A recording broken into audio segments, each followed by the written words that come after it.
Noticias que escuchamos, la verdad, nos deprimen. ¿A poco no?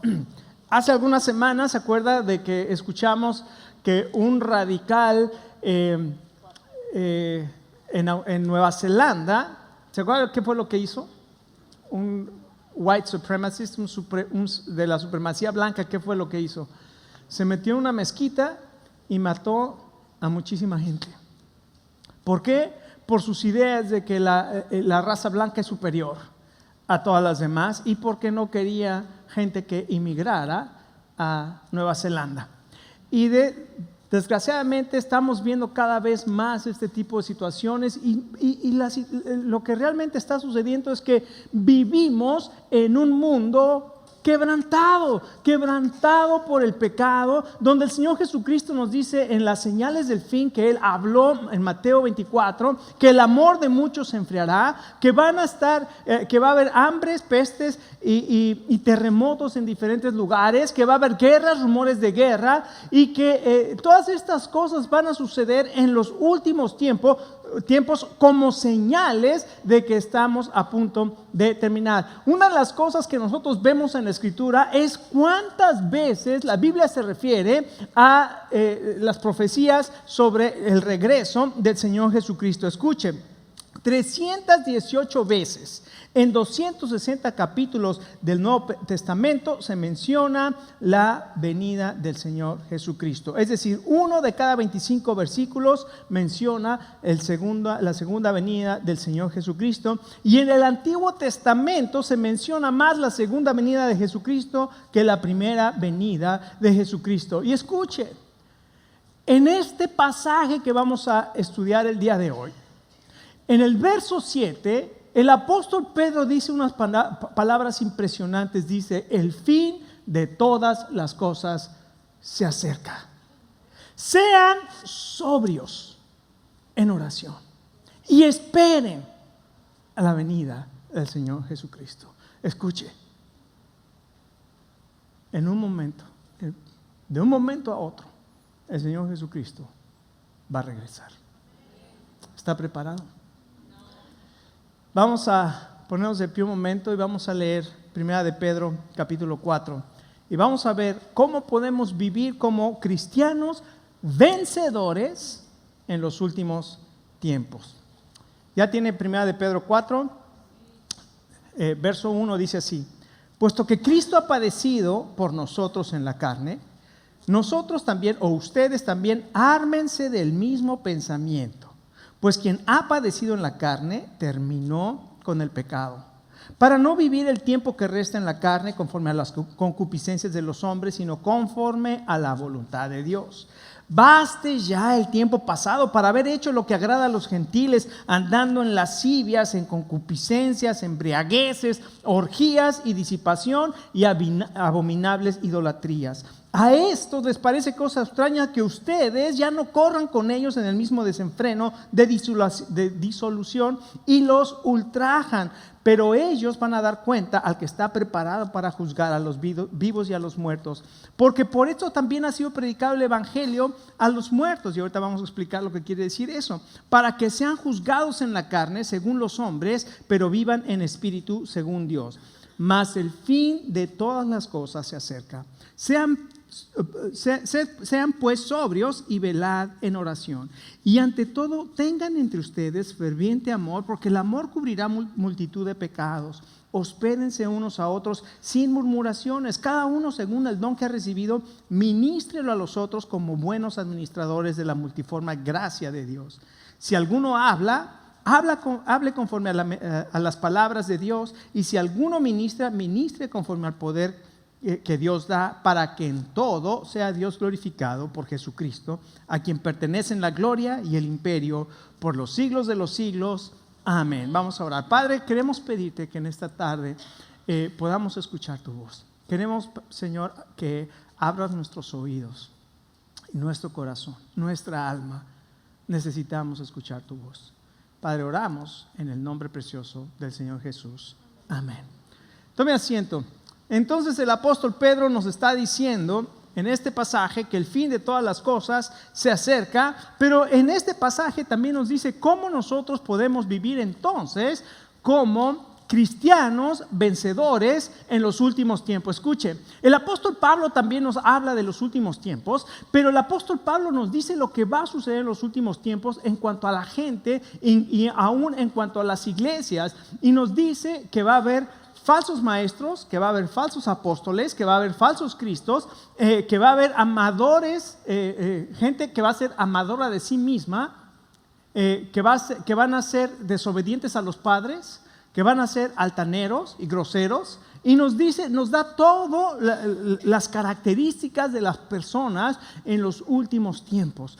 Pero Pedro nos dice cómo nosotros podemos vencer y cómo poder ser cristianos vencedores en los últimos tiempos. Usted se va a dar cuenta que cada vez más las iglesias son más relajadas en cuanto al pecado en la iglesia. Ya no hay que juzgar al hermano, todos somos pecadores y ya no podemos nosotros juzgar. Escuchen, lo hemos visto en los grupos de conexión, hemos hablado lo que es la disciplina y lo que es la restauración. Hay un lugar en la iglesia para lo que la iglesia llama disciplina, y cuando el apóstol Pablo escribe a la iglesia de Corinto, les dice: se oye entre ustedes que hay tal pecado que hay una persona ahí que está viviendo con con la mamá con la esposa de su padre.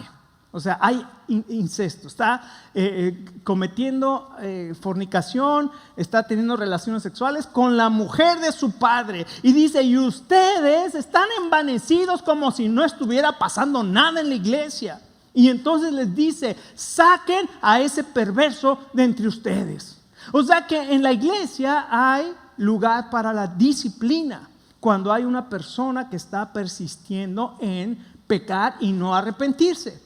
Pero en la iglesia es un lugar de restauración para todas aquellas personas. Ninguno somos perfectos. Todos tenemos cola que nos pise. Todos tenemos un callo que cuando se paran ahí nos duele, ¿verdad? Pero cuando tropezamos, la iglesia no está ahí para venir y terminarte de patear y decir cómo eres pecador. La iglesia está ahí para restaurarte, para levantarte, para decir: hermano, vamos juntos, animémonos unos a otros. Y esa es la función de la iglesia. Pero ¿cómo puedo vivir entonces en este mundo donde hay esa cuestión relajante en las iglesias? Gracias a Dios, espero que aquí no vaya a suceder, y queremos ser amorosos, pero al mismo tiempo también vamos a cuidar la doctrina y vamos a cuidar la vida para que sea una iglesia que glorifique el nombre de Dios. ¿Cómo podemos vivir entonces? Escuchen lo que dice la palabra de Dios.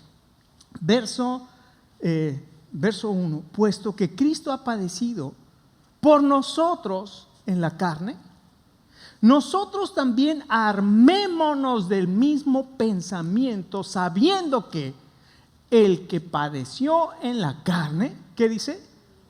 Terminó con el pecado. Escuche, si usted quiere vivir y yo queremos vivir victoriosos como cristianos en los últimos tiempos, tenemos que terminar con el pecado. Vivir terminando con el pecado. ¿Por qué? Porque dice aquí que Jesucristo ya sufrió por el pecado. Y si Él ya padeció, ya venció, ahora nosotros como hijos suyos podemos también terminar con el pecado en nuestra vida. Mire, Pedro está hablando sobre el tema del sufrimiento durante toda la carta. Y hay una forma de sufrir. Una de las formas de sufrir es injustamente. Y Pedro encomienda ese tipo de sufrimiento. Si sufren injustamente, son bienaventurados, son dichosos. Pero también hay la manera de sufrir porque tomamos malas decisiones, ¿verdad? Vivimos en pecado y entonces vienen las consecuencias, y obviamente todas estas cosas traen sufrimiento. Pero escuche, si usted está sufriendo el día de hoy, tal vez Dios lo está permitiendo para que su fe, como dice el capítulo 1, sea hallada, sea refinada como el oro y pueda ser hallada en alabanza, gloria y honra cuando Jesucristo sea manifestado. O sea, si usted está sufriendo hoy, aunque a nadie nos gusta, como dice la palabra de Dios, sepa que su fe está siendo purificada.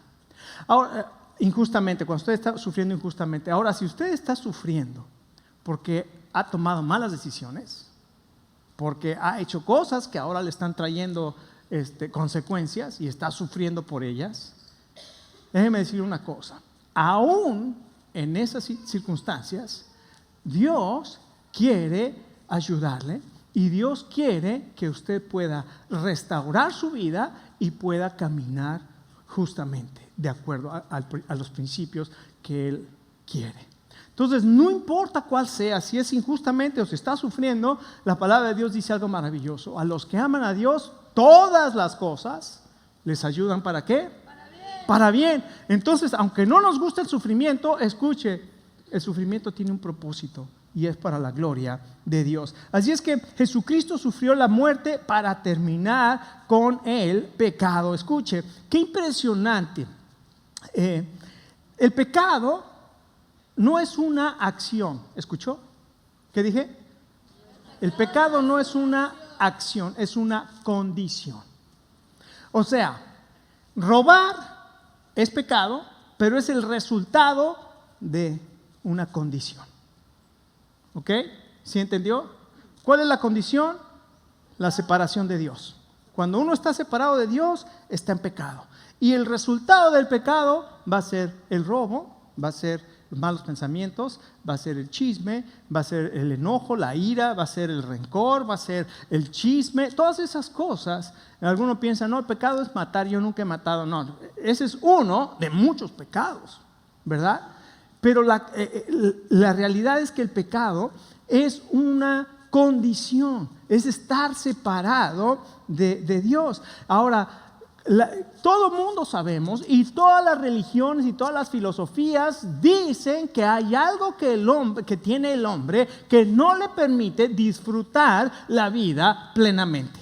Y entonces viene la psicología y te dice, bueno, el problema es el medio ambiente. Y todos los condicionantes que hay a tu alrededor. La solución es cambiar el medio ambiente. O sea, tú estás bien, el medio ambiente está mal. O sea, cambia tu medio ambiente y entonces vas a estar bien. Escuche, la Biblia dice no, el problema eres tú, no es el medio ambiente. Tú haces el medio ambiente y todos nosotros somos pecadores. El marxismo dice, el problema son las diferencias socioeconómicas entre las personas. La solución es que todos seamos iguales.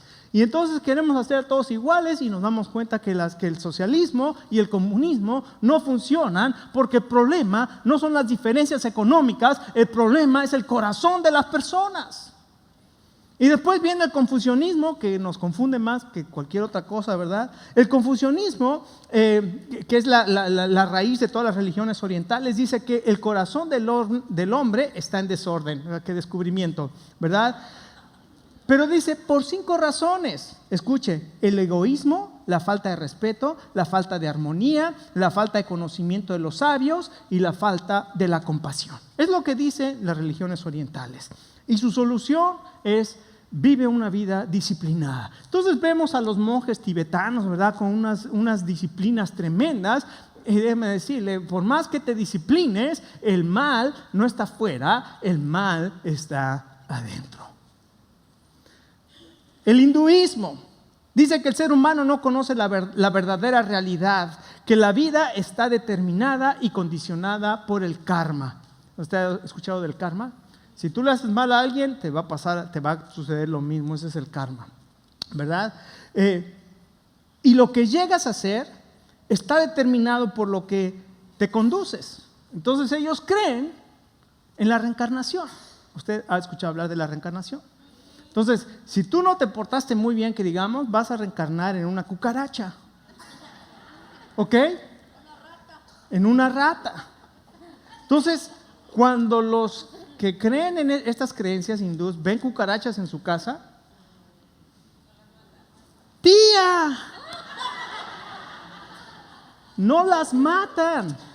No matan ningún animal, no matan ninguna cucaracha, no matan las pulgas que llevan la peste negra, no matan, porque puede ser un antepasado de ellos. Es verdad, uno no lo cree, es verdad, en eso cree el hinduismo, en esa reencarnación. Entonces tú tienes que llegar a un nivel que le llaman nirvana, donde casi eres perfecto. Pero escuche, la Biblia dice que el pecado es vivir independiente de Dios. Independiente de Dios. Cuando estamos desconectados del creador de la vida, cuando estamos desconectados de aquel que nos creó por amor a sí mismo, y cuando nosotros hemos decidido por nosotros mismos andar en nuestro propio camino, eso es pecado. Y la Biblia dice claramente, la paga del pecado es la muerte.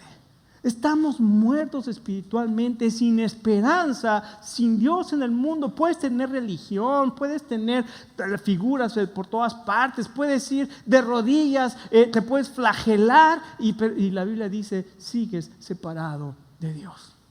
Pero escucha, Dios te ama tanto que mandó a su Hijo Jesucristo.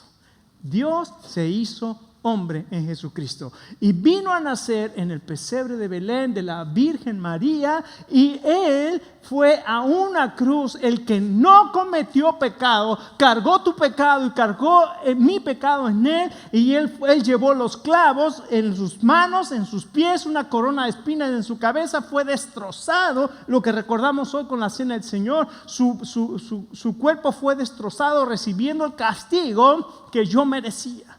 Y Él murió en la cruz, y desde la cruz gritó, Padre, perdónalos, porque no saben lo que hacen. Y desde la cruz Él gritó, ya todo está pagado, tu deuda está pagada, mi deuda está pagada. Y después fue a la tumba y enterró en esa tumba todos nuestros pecados. Y después se levantó a los 3 días de la tumba para decir, he vencido al pecado, he vencido la muerte, he vencido a Satanás, y a todo aquel que cree en mí puede vivir en victoria.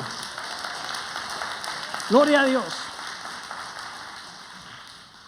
Me pregunto, si sigues viviendo con el alcohol, con la droga, con la pornografía, en chisme, en ira, en rencor y enojo, me pregunto, ¿conoces a Jesucristo?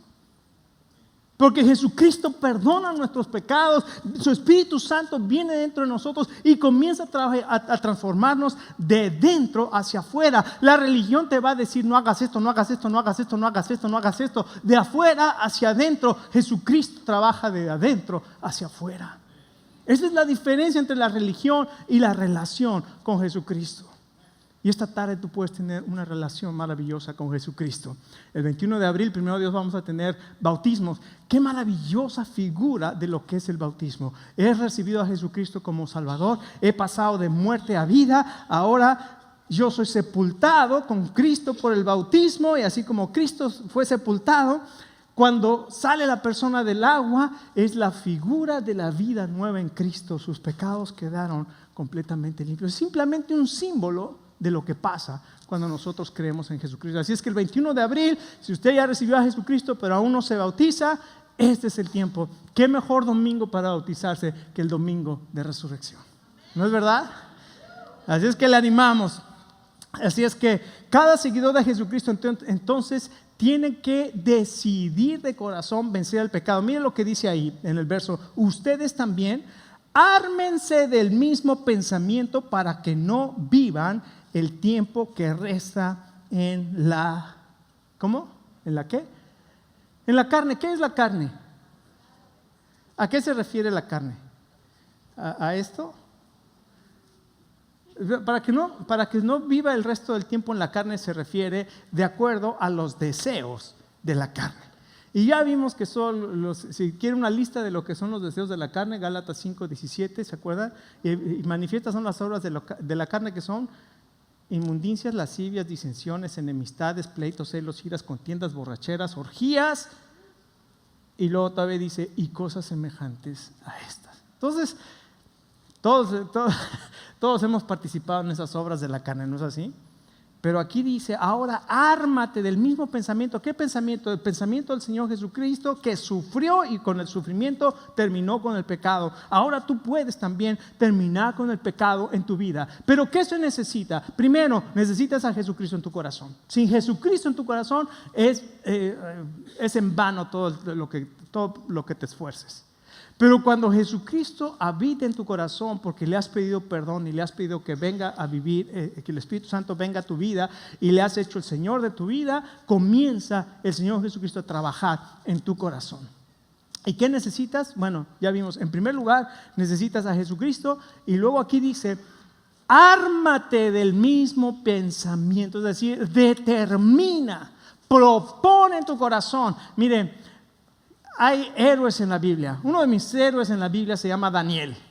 Daniel fue llevado cautivo de Jerusalén, los llevaron a Babilonia y le cambiaron el lenguaje, le cambiaron la cultura, lo enseñaron de acuerdo a todo lo que hacían los babilonios. Y después le dijeron, y aquí mira, aquí te vamos a servir unas carnes bien sabrosas, ¿verdad?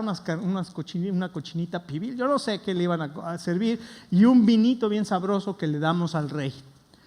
Y escuche lo que dijo Daniel. Capítulo 1, verso 8.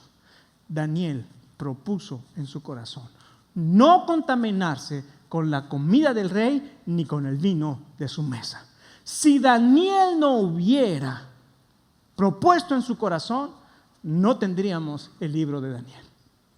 Así de simple. ¿Qué es lo que Dios quiere hacer contigo? Y lo que Dios quiere hacer contigo está determinado por lo que hoy decidas. ¿Qué vas a decidir? Propón en tu corazón terminar con el pecado en tu vida. Me pregunto José, otro ejemplo maravilloso. A los 17 años de edad más o menos, calculan que entre 14 y 17 años sus hermanos lo vendieron, lo llevaron a Egipto y ahí llegó a casa de un funcionario del faraón que se llamaba Potifar. Y Potifar tenía una mujer medio, ¿cómo podemos decir? Sí, dicen por ahí de cascos ligeros, ¿no? Y entonces, esta mujer llegó con este jovencito y le dijo, acuéstate conmigo. Y por ahí dice un dicho, ¿no? Aquí le dan para que llore, ¿verdad? Imagínese la tentación para este joven de 17 años. Acuéstate conmigo. Y dice que todos los días venía esta mujer y le decía, acuéstate contigo. A usted como mamá de un joven, ¿cómo se sentiría que una mujer llegara con su hijo y le dijera, acuéstate conmigo? Ya estoy viendo a las mamás que ya se le van a golpes a la mujer aquella. Pero no estaba ahí la mamá de José, había muerto, ¿verdad? Y su padre estaba lejos y nadie sabía dónde estaba. Y ahí estaba José. Pero una cosa que no pudieron sacar a José de la tierra de su Dios, pero no pudieron sacar a Dios del corazón de José. Y cuando esta mujer le dijo esta propuesta, dijo, ¿cómo podría yo hacer este mal, grande mal, y pecar contra Dios? Y huyó. Por eso, 1 Corintios 6, 18 dice, huyan de la fornicación. Cualquier otro pecado que el hombre comete está fuera del cuerpo, más el que fornica contra su propio cuerpo peca. ¿O no sabes que tu cuerpo es templo del Espíritu Santo? O sea, Dios no habita en templos hechos por manos humanas. Dios habita en nuestro cuerpo. ¿No sabes que tu cuerpo es templo del Espíritu Santo, el cual tienes de Dios y que no es tuyo? Glorifica pues a Dios en tu cuerpo y en tu espíritu, los cuales son de Dios. ¿Dónde están los jóvenes que se van a levantar y van a decir, yo no voy a vivir de acuerdo al mundo? Yo no voy a vivir de acuerdo a las costumbres de este mundo. Voy a vivir de acuerdo a los principios de Dios y me voy a guardar para el matrimonio, porque yo he propuesto en mi corazón guardarme para Dios. Habrá jóvenes aquí, habrá hombres y mujeres que no van a caer también en la disolución de este mundo, que aquí nos está diciendo lo que está sucediendo. ¿Por qué dice aquí, ya basta el tiempo pasado para hacer lo que agrada a esta gente, andando en todo ese tipo de cosas? ¿Por qué no podemos hacer las cosas como Dios las pide? ¿Por qué siempre tenemos que andar jugando al límite? A ver si todavía aguanto. ¿Por qué queremos hacer? ¿Por qué no mejor nos alejamos y hacemos las cosas como Dios las pide? ¿Qué tanto trabajo cuesta eso?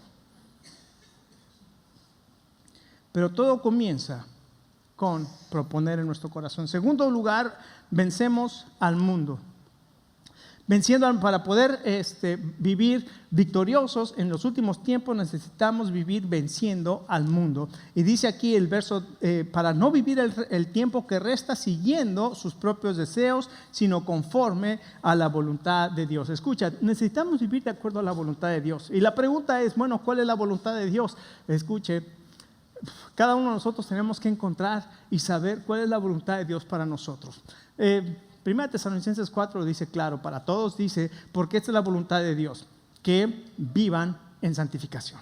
Apártense de la fornicación. Entonces, una vez más, en Tesalonicenses nos vuelve a decir lo mismo. Pero ¿qué sucede? Cada uno de nosotros tenemos un llamado de Dios diferente.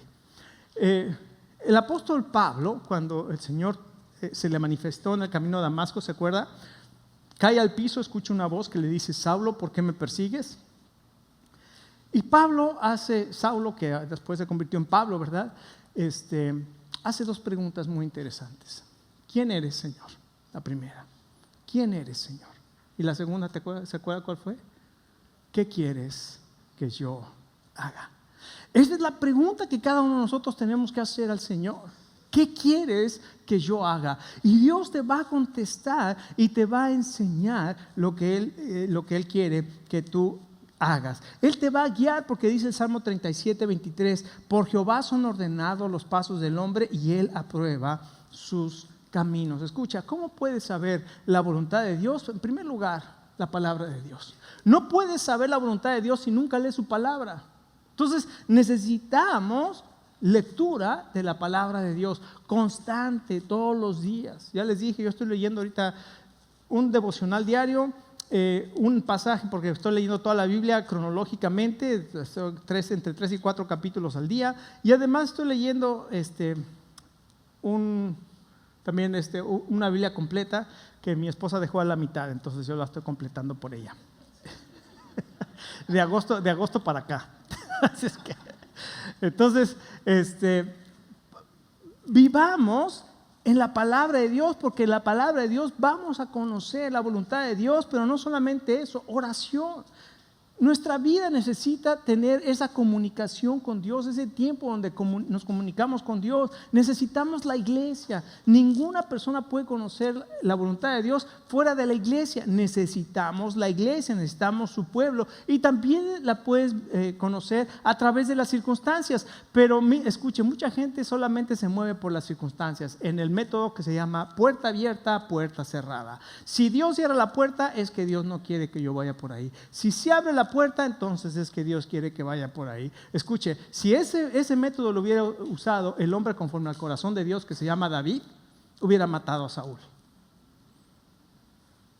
Pero él siguió por su palabra, porque de todo el mundo dijeron, mira, aquí Dios ha puesto a tu enemigo delante de tus pies para que lo mates, ya acaba con tus problemas. Y David dijo, yo no puedo levantar mi mano contra el ungido del Señor. Lo dice la palabra, y yo lo voy a hacer como dice la palabra, no como dicen las circunstancias. ¿Se da cuenta? Las circunstancias es lo último. No solamente trabajemos por puerta abierta, puerta cerrada. ¿Qué dice la palabra? Y dice aquí que no debemos correr con ellos en ese desenfrenos sin control. ¿Por qué? Porque a ellos les parece cosa extraña que ustedes ya no corran en el mismo desenfreno. Si tú antes tomabas y ahora ya no tomas, ¿qué te dicen con tus compañeros de borrachera? Que qué payaso eres, si antes tú eras el más borracho de todos, ¿verdad? ¿Qué te dicen si antes hacías tranza y ahora ya no vives transando? Ay, el que no tranza no avanza. Eso sonó bien mexicano, ¿verdad? El que no es tranza no avanza. Órale. Digo, me sale porque soy de México, ¿no? Si antes te gustaba hablar mal de las personas y te burlabas de ellas, ahora evitas hablar mal de las personas. Y mira, muchos estoy viendo así como que te hablan.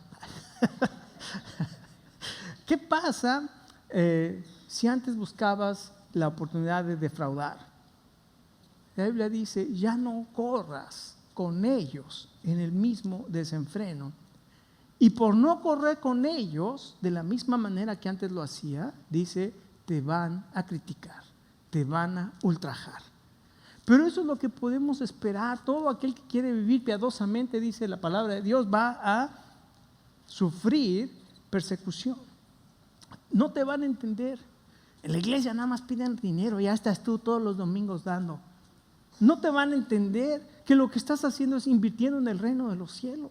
Ellos no, te están robando.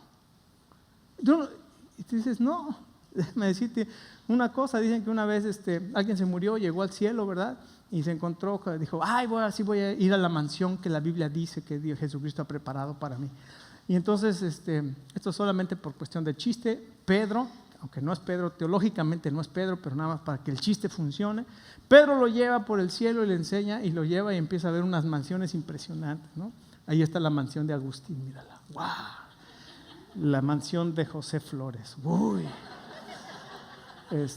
Y ahí va, y de repente cuando llega, era una chocita ahí, un jacalito ahí.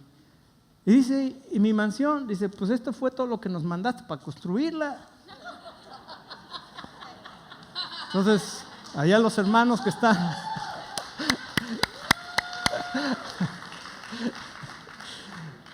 estamos invirtiendo. La gente no nos va a entender, pero recuerden, nosotros nos guiamos por lo que la palabra de Dios dice, no por lo que la gente dice. Entonces, dice aquí, y para esto, uno de los versos más confusos de la Biblia, y dice, verso 6, porque por eso también ha sido predicado el evangelio a los muertos, para que sean juzgados según la carne, según los hombres, pero vivan en espíritu según Dios. Y mucha gente dice, ¿qué quiere decir esto? Algunos piensan que por eso hay una segunda oportunidad, de que cuando te vas al infierno, que pueden echarse oraciones para que te saquen del infierno, y a lo mejor eso utilizaron en la antigüedad para decir, vamos a poner dinero, porque cuando tú das dinero, comienzan a salir las almas del purgatorio o del infierno, ¿no? Entonces la gente se agarraba eso para jugar con la fe de las personas. Pero lo que está diciendo aquí es que el evangelio ha sido predicado a personas que ahora han muerto, que ya murieron, y que si no creyeron, ¿qué dice? Van a ser, ¿qué? Juzgados. Pero tú estás vivo el día de hoy.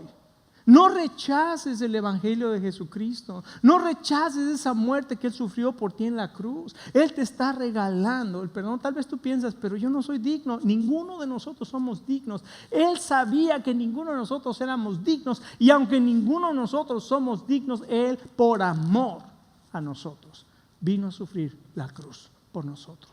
Qué tremendo, ¿no? Qué amor maravilloso. Y finalmente dice que glorifiquemos a Dios. Y dice que seamos disciplinados en la oración. Dice más, el fin de todas las cosas se acerca, verso 7. Por eso sean sobrios y velen en oración. Tenemos que ser disciplinados en la oración. Escuche, esto me llamó mucho la atención. Creo que fue Juan Wesley que dijo, Dios no hace nada en la tierra a menos que sea como respuesta a la oración. Ahora, escuche, muchos aquí dicen, bueno, entonces, si yo no oro, ¿Dios no va a hacer nada? No, sí, Dios sigue trabajando y va a trabajar y va a cumplir su voluntad. Entonces uno dice, bueno, entonces, ¿para qué oro? Si de todos modos Dios va a hacer su voluntad. Por eso uno puede estar de acuerdo o no puede estar de acuerdo en esto. Pero lo que es importante es, Juan Wesley experimentó, y muchos de nosotros hemos experimentado, que cuando oramos, como el apagón de Yuri, ¿qué cosas suceden cuando oramos? ¿No es verdad? Cuando oramos comenzamos a ver las respuestas de Dios de una manera impresionante. Escucha, ora y pide al Señor, y vas a comenzar a ver las respuestas impresionantes de Dios. Luego dice, ama a los demás, mostrando amor a los demás. Y después dice, usa tus dones y talentos. Dios te ha dado dones y te ha dado talentos. Mire, en unas semanas vamos a armar los grupos de los equipos de Conexión Global, los equipos de movilización para las misiones.